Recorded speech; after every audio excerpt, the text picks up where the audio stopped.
The three beggars who were always at the gate. On recurring figures. A merchant traveled all his life between the great cities. He had been born into the trade. His father had been a merchant, and his grandfather and his great-grandfather. The family had carried goods by various routes between the cities of 3 continents for as long as anyone in the family could remember.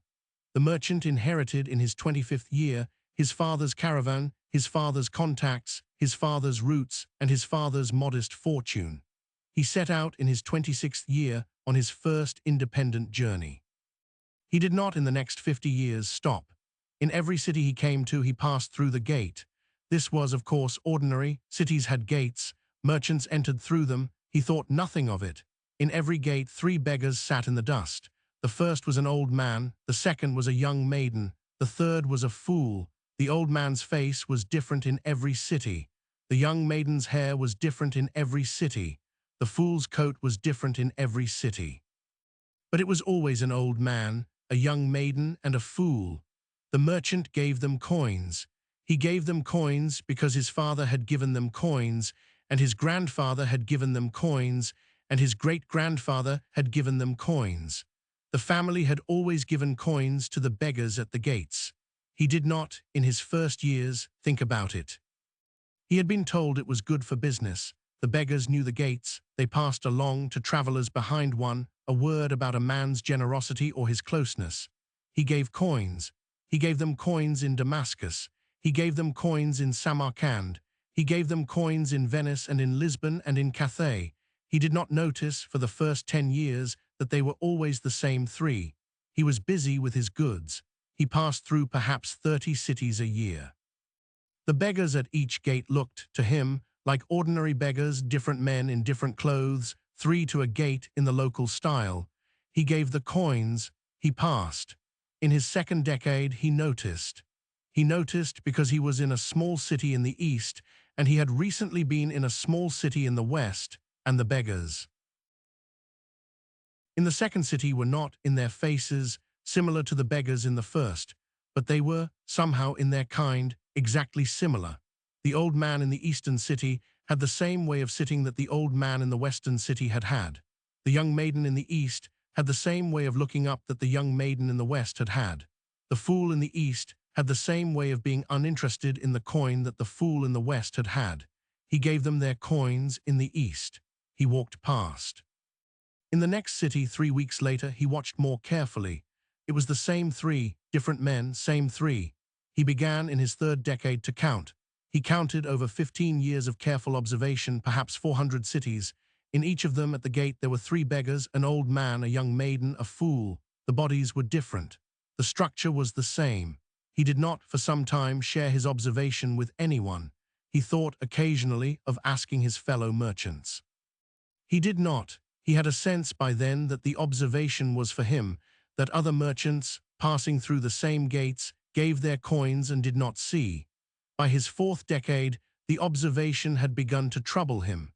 He could not, by then, pass through any gate without preparing the 3 coins.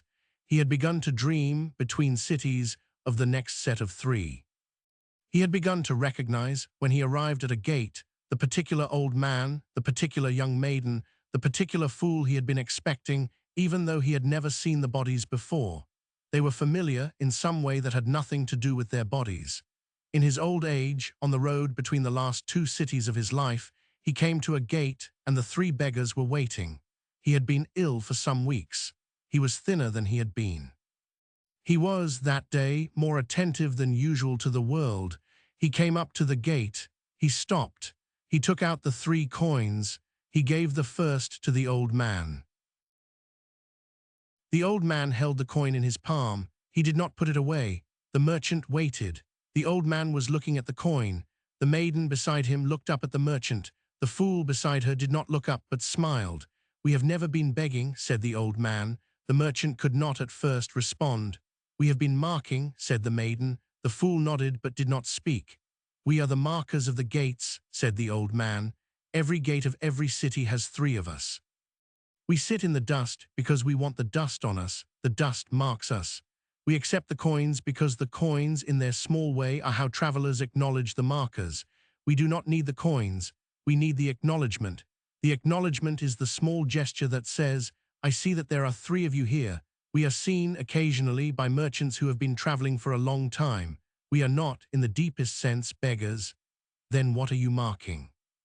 The gates lead into a kingdom you have never entered, said the maiden. What kingdom? The kingdom inside the city. You have been traveling for 50 years. You have entered, by your own count, perhaps 2,000 cities. You have in each of them sold your goods, bought new goods, slept at the inn, eaten the local food, listened to the local conversation, and left. You have been a merchant. You have not, in any of the 2,000 cities, entered the kingdom that is inside the city. The kingdom is not the same as the city. The city is the surface. The kingdom is the depth. The kingdom is in every city, only the surface differs. We mark the gates that lead to it because the gates of the kingdom are the same as the gates of the city, but the city goes through and the kingdom stays. How do I enter the kingdom? You put down your bags, said the fool. It was the first thing the fool had said. The fool's voice was very simple. The fool was not in his speech foolish, he was in speech the simplest figure in the gate, and the simplest sometimes says what the other two cannot. Your bags, said the merchant. Yes, you have been carrying the bags for 50 years. They are your goods. They are also in another sense who you have been. You have, every time you have passed through a gate, been a man with bags. You have not in any of the 2,000 cities been a man without bags. We are not asking you for the coin today. We are asking you to put down the bags.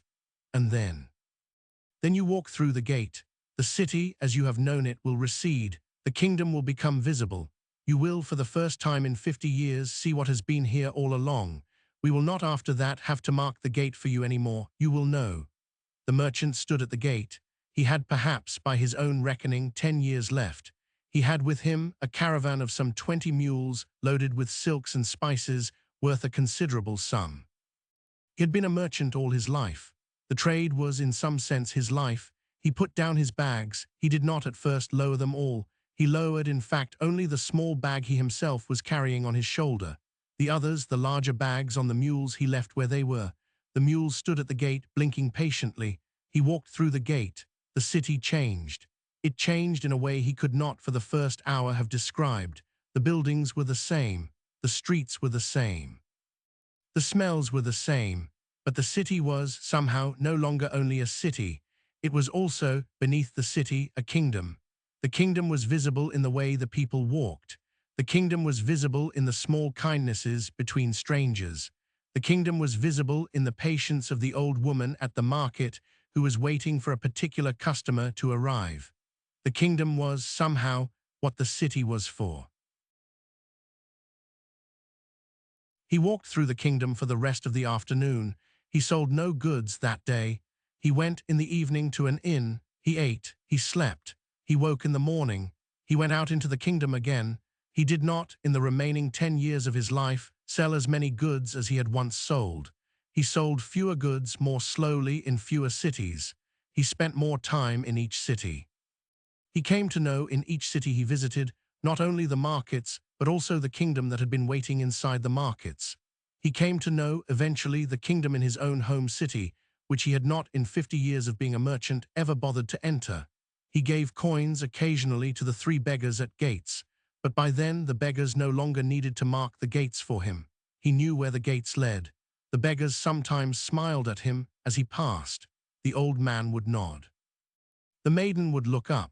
The fool, who had been the one to tell him, in the end, what to do, would occasionally laugh. He died at 76. He left his trade to his son, who continued it without entering any kingdom. The son was a fine merchant. He gave coins to the beggars at the gates. He did not, in his lifetime, notice that they were always the same 3. The kingdom is, in every city, still inside the city. Most travelers do not enter it. The 3 beggars are, at every gate, still waiting.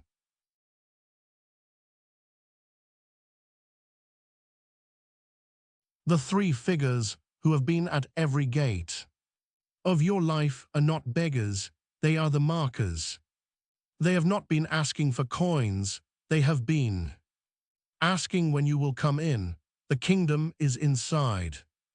The city is the surface. The kingdom is the depth. The work in your old age is to put down the bags and walk through. The beggars will smile.